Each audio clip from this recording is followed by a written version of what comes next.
Salam, selamat pagi Bapak Ibu Saudara-saudara yang dikasihi oleh Tuhan. Pagi hari ini saya mengajak kita untuk memulai hari dengan merenungkan firman Tuhan. Dan mengawalinya saya mengajak mari kita berdoa.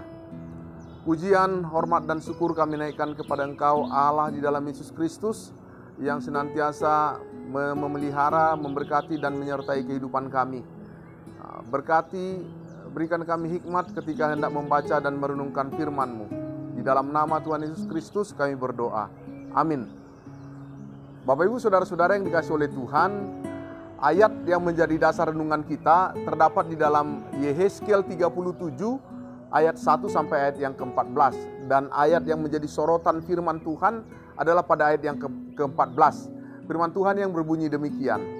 Aku akan memberikan rohku ke dalammu, sehingga kamu hidup kembali, dan aku akan membiarkan kamu tinggal di tanahmu, dan kamu akan mengetahui bahwa aku, Tuhan, yang mengatakannya dan membuatnya. Demikianlah firman Tuhan.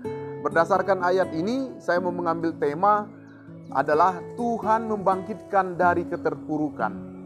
Bapak Ibu Saudara-saudara, Yehezkiel adalah seorang nabi yang melayani pada masa pembuangan Israel sekitar tahun 593 sampai 571 sebelum Masehi. Dia diutus Tuhan untuk memberikan kabar sukacita kepada bangsa Israel yang mau menyampaikan pesan bahwa walaupun mereka sedang dalam pembuangan, namun Allah tetap menyertai dan akan memulihkan kondisi bangsa Israel. Bapak Ibu Saudara-saudara, Yehezkiel diberikan penglihatan oleh Tuhan tentang perjalanannya ke suatu lembah. Dan di lembah itu terdapat banyak tulang-tulang kering yang berserakan. Dari kacamata konteks situasi bangsa Israel, maka penglihatan itu penuh dengan simbol, makna. Beberapa sumber menyebutkan tulang-tulang kering pada ayat yang kedua adalah simbol umat Israel sebagai umat dan bangsa yang sedang berada dalam situasi yang tanpa pengharapan dan semangatnya yang mati.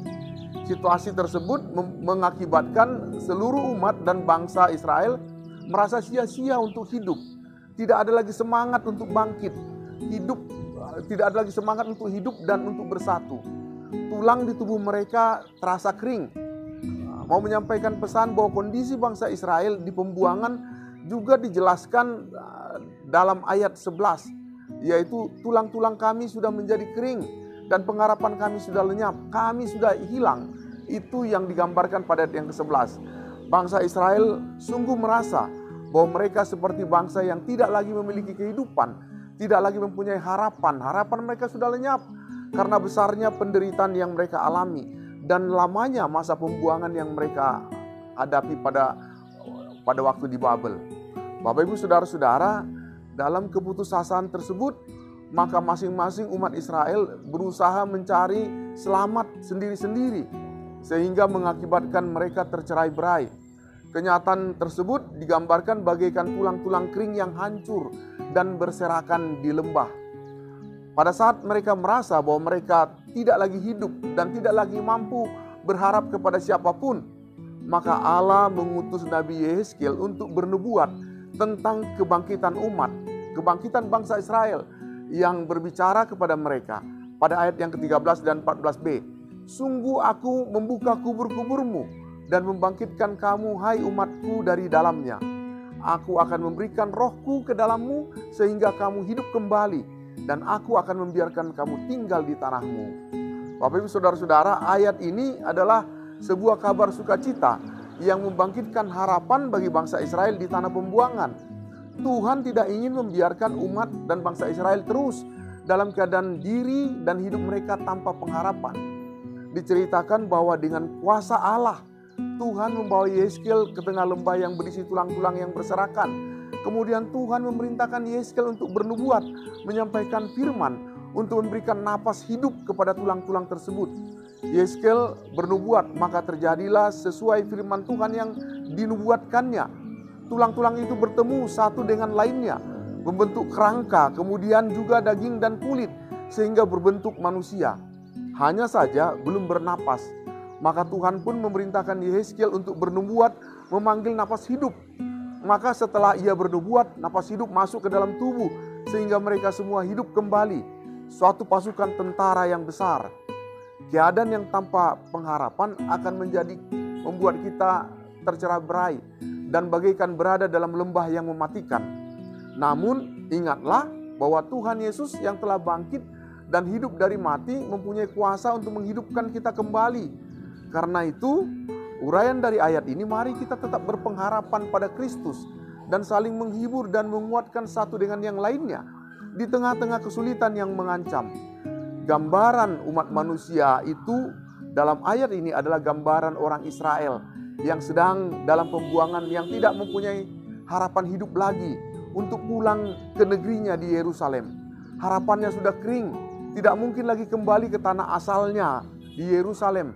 Namun Allah dengan kuasanya yang tidak terbatas berkenan menghidupkan kembali semangat bangsa Israel yang disimbolkan dengan napas hidup yang datang dari 4 penjuru angin, ayat 9 dan ayat yang ke-10. Bapak Ibu Saudara-saudara, di dalam Tuhan tidak ada yang mustahil. Tuhan Allah, firman-Nya dan Roh-Nya memberikan semangat hidup dan membawa harapan untuk pulang kembali ke Yerusalem. Kehidupan Israel yang berada di pembuangan, yang tidak mempunyai harapan, yang sudah kering, yang tidak mungkin menurut logika manusia.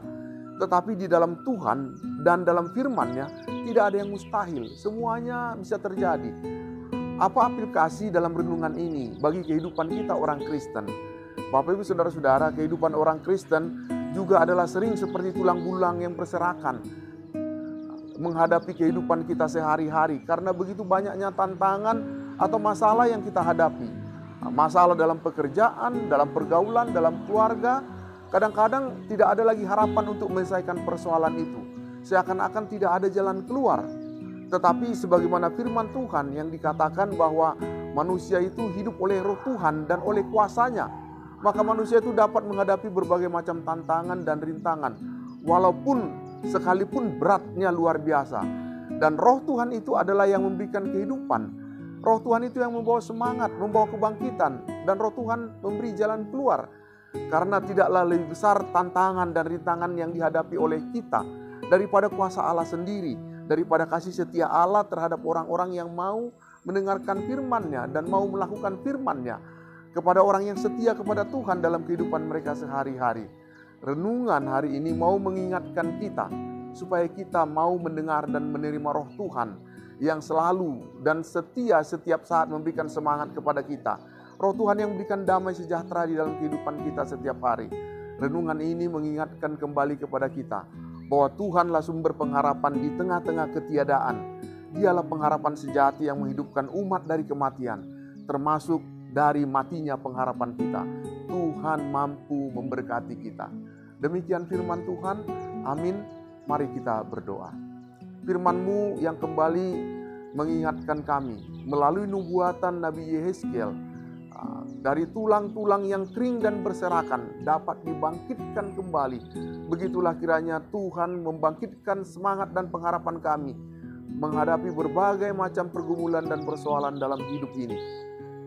Kami bersyukur di dalam nama Tuhan Yesus Kristus. Kami naikkan doa kami. Amin.